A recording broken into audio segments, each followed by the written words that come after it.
ले जाकर के घर में गए और ध्रुव को दिखा कि देख ये मेरी माँ है और ये देख मेरे पिता है। ध्रुव ने देखा है माँ पिता अलग अलग होते क्या, कि देख लो हम नहीं मानेंगे, फिर चलो दूसरे बालक क्या गए, उसने कहा पिताजी, पिता बोले हाँ बेटा, माँ जी बोली हाँ, देखो अलग अलग। ध्रुव को विश्वास हो गया कि माँ अलग होती पिता अलग।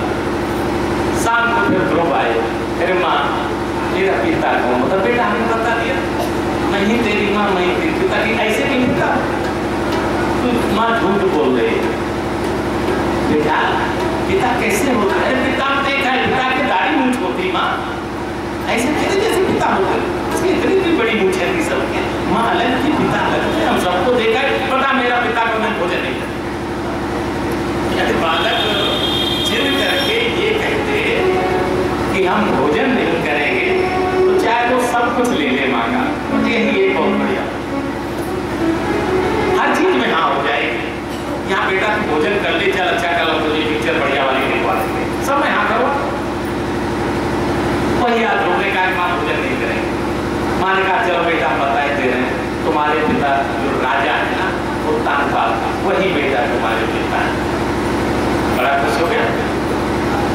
तो माँ कल हम उनसे मिलने थे, उन्होंने कहा कि बेटा जाना नहीं, कि नहीं हम जरूर जाएंगे, हमारे पिता सब पिता की गोद में बैठते हैं, हमने देखा पिता कितना प्यार करते हैं, चूमते हैं। माँ मुझे पिता का प्यार मिले नहीं, मुझे जरूर जाना होगा, कल मैं जरूर जाऊंगी। लोग दूसरे दिन उठ करके तानपाल के पास, सबने पूछा तुम कौन, आ गया कि हम ध्रुव हैं, सब जानते थे तानपाल का पुत्र है, सीधा चला गया। राजा ने जैसे देखा दौड़ के आए, ध्रुव को उठा लिया, 5 वर्ष का ध्रुव उठा करके खुद को बैठा करके लेकर के राज सिंहासन पर बैठ गए। वहां दूतों ने खबर दे दी सूर्य जी के पास कि वो आ गया है सौत का पुत्र, उसको लेकर राजा बैठ गए गद्दी पर, तो वो तो राजकुमार बन गया, तुम क्या करें, दौड़ के गई और राजा से कहा तुम्हारा दिमाग खराब हो गया, किसको बैठा ले, हमारे सौत के लड़के बैठा ले, वहां पकड़ करके ध्रुव को खींच करके नीचे कर। राजा दौड़ रहे पकड़ने के लिए, खबरदार अगर हाथ लगा। ध्रुव ने कहा माँ क्या मैं अपने पिता की गोदी में बैठने का हकदार नहीं?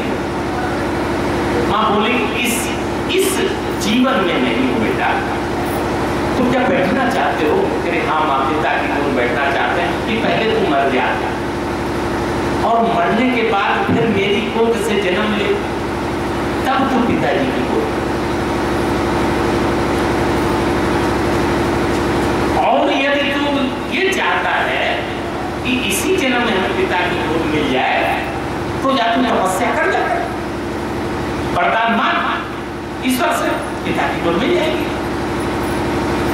तो उन्होंने सोचा कि मैं मरूं फिर इनके पेट में आऊं तब मुझे पिता की गोद मिलेगी, तो बहुत कठिन रास्ता है और वरदान मांगना बड़ा सर। ध्रुव जी दौड़ करके माँ के पास गए, माँ मैं तपस्या करने जाऊं। क्या बेटा तपस्या? हाँ मैं परम पिता की गोद में बैठूं, 5 वर्ष का बालक। अच्छा ये बताओ भगवान मिलते कैसे? श्रुति बोली कि बेटा तुम्हारे बाप ने तो अभी तपस्या की नहीं है, तुम्हारे बाबा ने जरूर तपस्या की थी, मनु की। तुम्हारे बाबा ने तपस्या किया, पर्वतराज। और कहां तपस्या की बेटा? पर्वतराज ने पहली सोते दीना,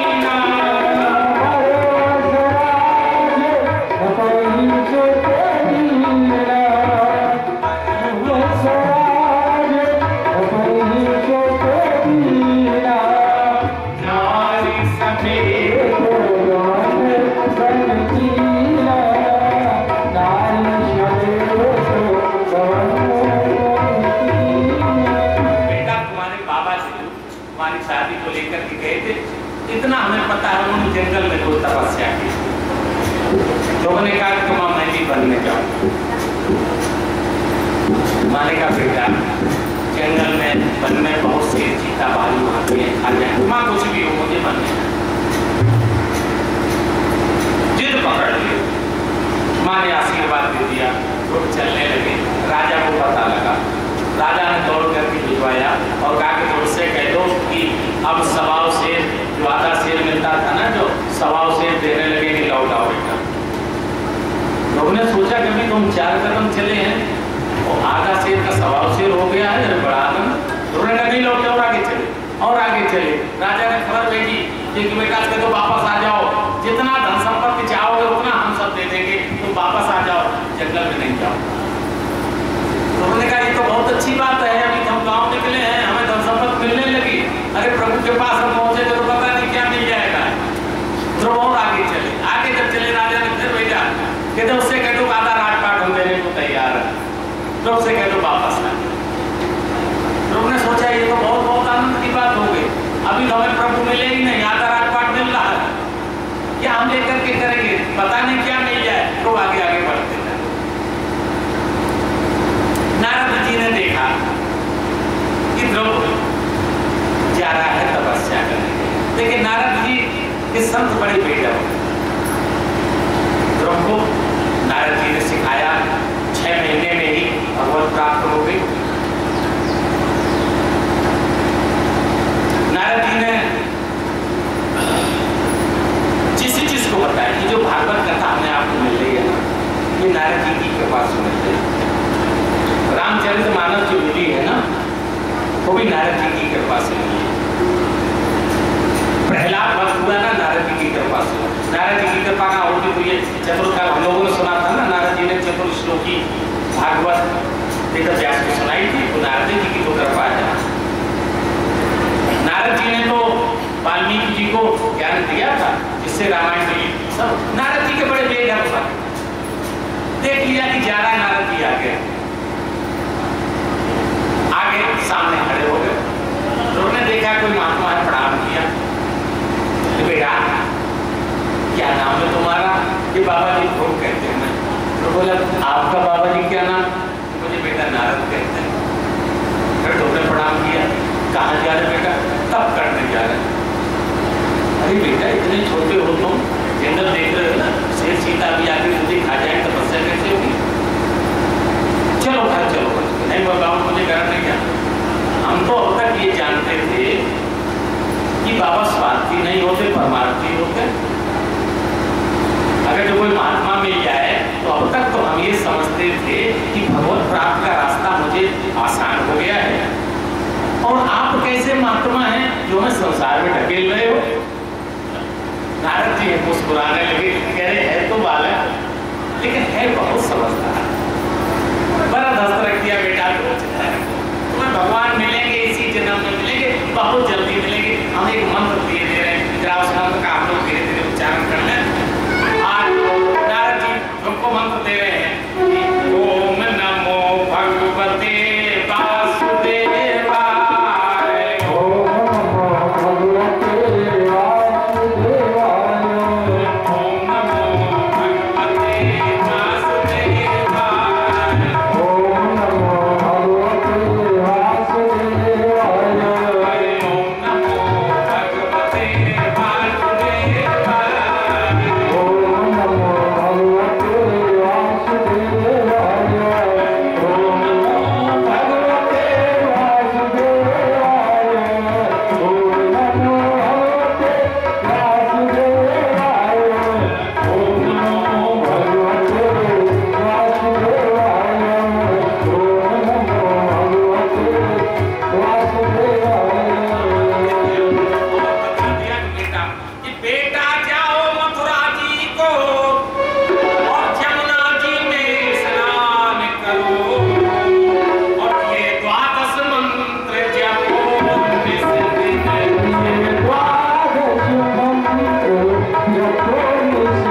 त्रैलोकी में छाने लगा। क्या हालत हो गई जरा देखिए, सबकी श्वास रुक गई। अरे जब ध्रुव ने खींची प्राण वायु तो सांस रुकी त्रैलोकी की सांस रुक गई। अरे कोराम पड़ा ब्रह्मांड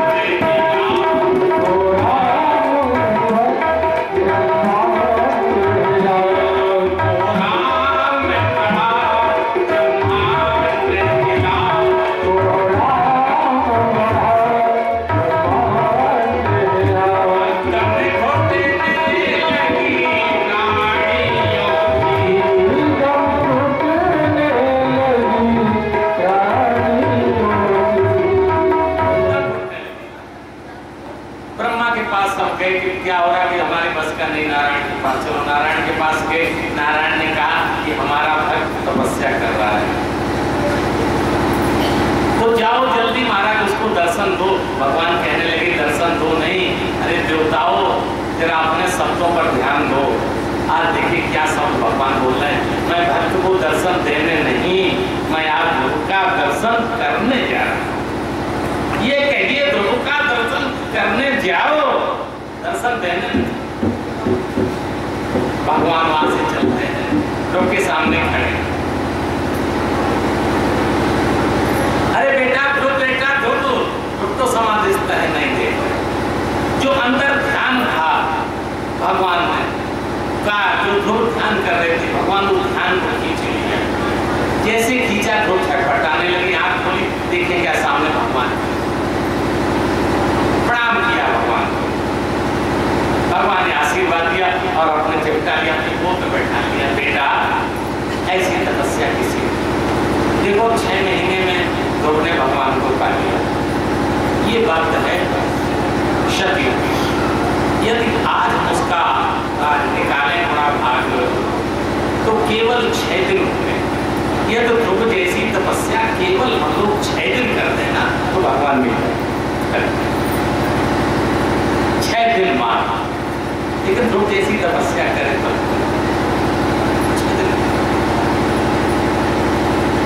ध्रुव ने कहा कि भगवान मैं आपको विनती करना चाह रहा हूँ, क्या करें। भगवान ने अपना शंख ध्रुव के कपोल पर लगा दिया, सर्वज्ञ हो गए।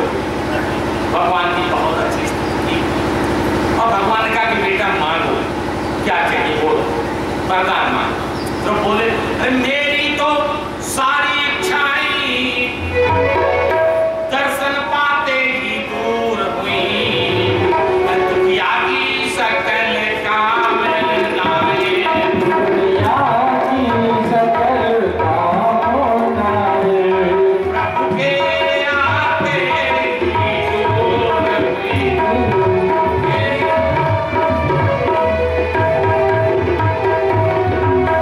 मुझे कुछ नहीं चाहिए। भगवान बोले कि बेटा तो भी तुम्हें लेना पड़ेगा। तो बोली तो लेना पड़ेगा। बोले कि तुमने कामना के साथ मेरा तप किया, तुम्हारे मन के अंदर राज्य की कामना थी, इसलिए तुम्हें 36,000 वर्ष राज करना पड़ा। तो रोने लगा कि प्रभु राज का चक्कर हटाओ,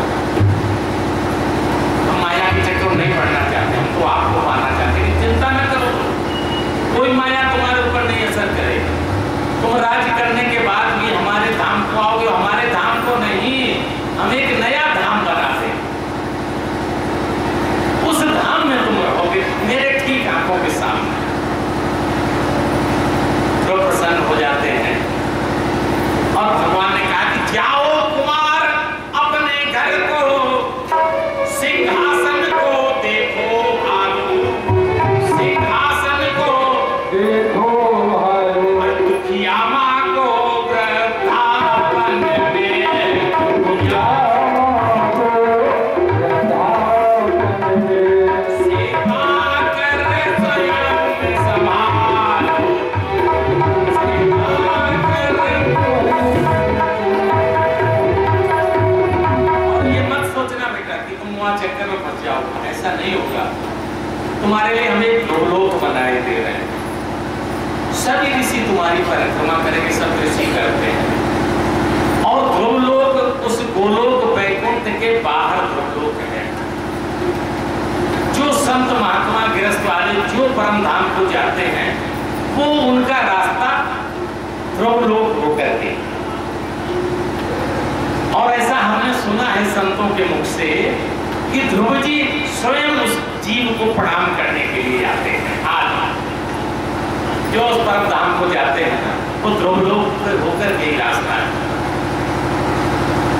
भगवान कहते हैं अरे सानंद लोक का राज्य भोग, अरे ध्रुव लोक तुम्हें मिल जाएगा, और जब तक जीवन है जीवन में, जब तक जीवन है जीवन में, जब तक जीवन है जीवन में, कोई भी कष्ट न आएगा।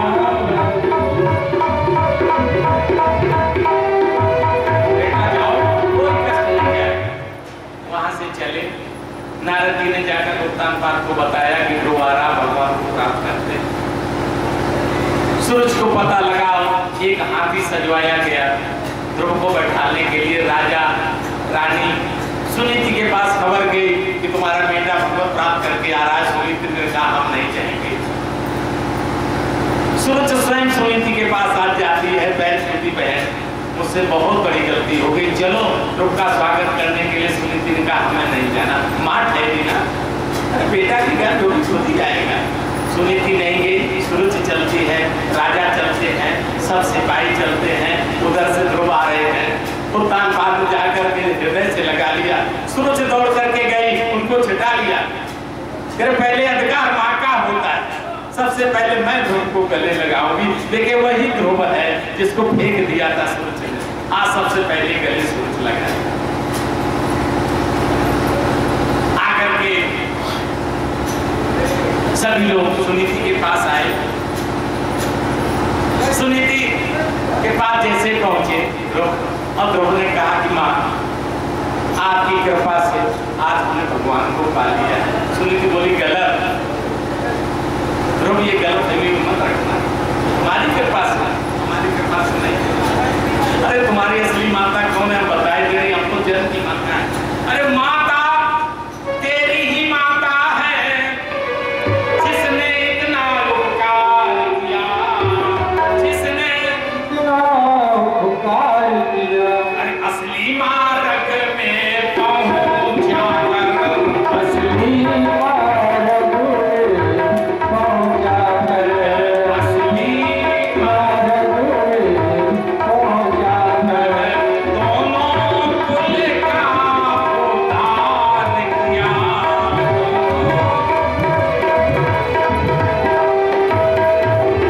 अरे असली बात तो तुम्हारी सूची है जिसने दोनों कुल का उद्धार कर दिया। बड़ा आनंद हुआ, सुनीति को लिया। अब ध्रुव से कहा कि हाथी पे बैठ जाओ। ध्रुव ने कहा नहीं बैठेंगे, पहले मेरे भाई को भी बुलाओ। उत्तम को बुलाया गया, दोनों बालक हाथी पर बैठे गए। ध्रुव को युवराज बनाया गया। उत्तानपाद अपने जंगल में चले गए तपस्या करने के लिए, ध्रुव को राजा बना दिया गया। एक बार ध्रुव का छोटा भाई उत्तम शिकार खेलने जा रहा था, यक्षों ने मार दिया।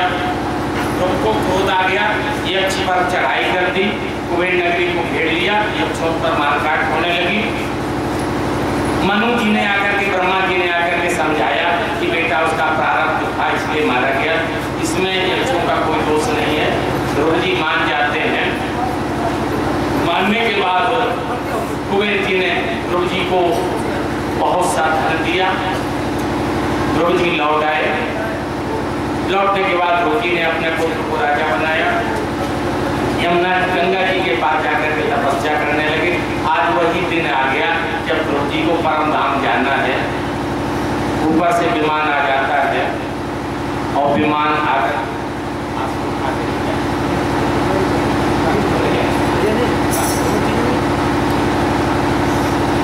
तो उसमें विमान जाता है। ध्रुव जी से कहा कि चलो। ध्रुव जी जब बैठने लगते हैं मृत तो देवता आ जाते हैं। बोले कि आज तक तो ऐसा कभी हुआ नहीं, जिसको मैंने स्पर्श न किया वो कैसे जा सकता परम धाम। ऐसा करो ध्रुव जी, कम से कम मेरी इज्जत रख दो। अगर जो तुम ये परपाटी बना दोगे ना तो पिता नहीं कितने चले जाएंगे सीधे सीधे। ध्रुव जी प्रसन्न हो जाए। ध्रुव ने कहा क्या चाहते हो? ऐसा है ना कि तुम्हारा विमान थोड़ा ऊंचा है, हम ये चाहते हैं हम ऐसे घुटू बल बैठ जाते हैं ना तो हमारे सर पर पैर रख करके विमान पे चढ़ जाओ। आज ध्रुव जी मृत्यु के सर पर पैर रख करके अपने विमान पे चढ़ते हैं। विमान चलता है, ध्रुव जी थोड़े चिंतित होते हैं, कहता विमान रोको। पार्षदों से कहा क्यों? अरे हमारी माता तो रही जा रही है। पार्षद हंसने लगे कि ध्रुव जी तुम्हारी माता का इंतजाम पहले ही हो चुका है, जो आगे विमान जा रहा है ना वो तुम्हारी माँ का जा रहा है। ध्रुव ने कहा हम नहीं मानेंगे, पहले विमान रुकाओ। आगे वाला विमान रोका जाता है, ध्रुव जी का विमान माँ के पास गया।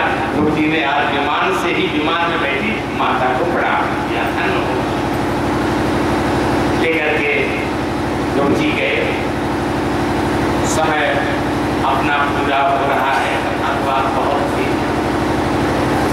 लेकिन व्यास और समाज के हिसाब से कथा चलेगी।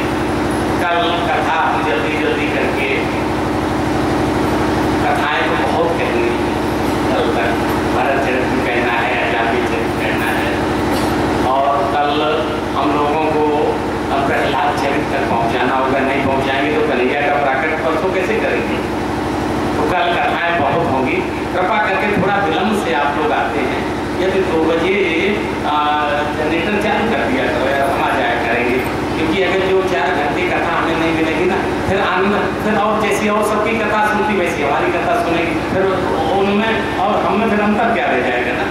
जो कथा तो कथा ही होती है, जितनी कथा श्रवण कान में जाए उतना ही हमें भी आनंद आता है कथा कहने में, आपको भी आनंद आता है कथा कहने में, सुनने में। तो श्रोता वक्ता ज्ञान दोनों ज्ञान की निधि है। और आप लोगों को प्रणाम। आज आरती के बाद सभी लोग प्रसाद हमारे हाथ से लेंगे और यहाँ सब लोग कृपा करके एक एक करके सब लोग आते जाएंगे और सबको कुछ न कुछ प्रसाद अब आज मिलेगा। और अगर प्रभु ने चाहा तो रोज से प्रसाद की यही व्यवस्था रहेगी। चूँकि कल कटा हुआ प्रसाद था और व्यास की गद्दी से कटे हुए फल नहीं दिए जाते हैं, इसलिए कल हमने संकोच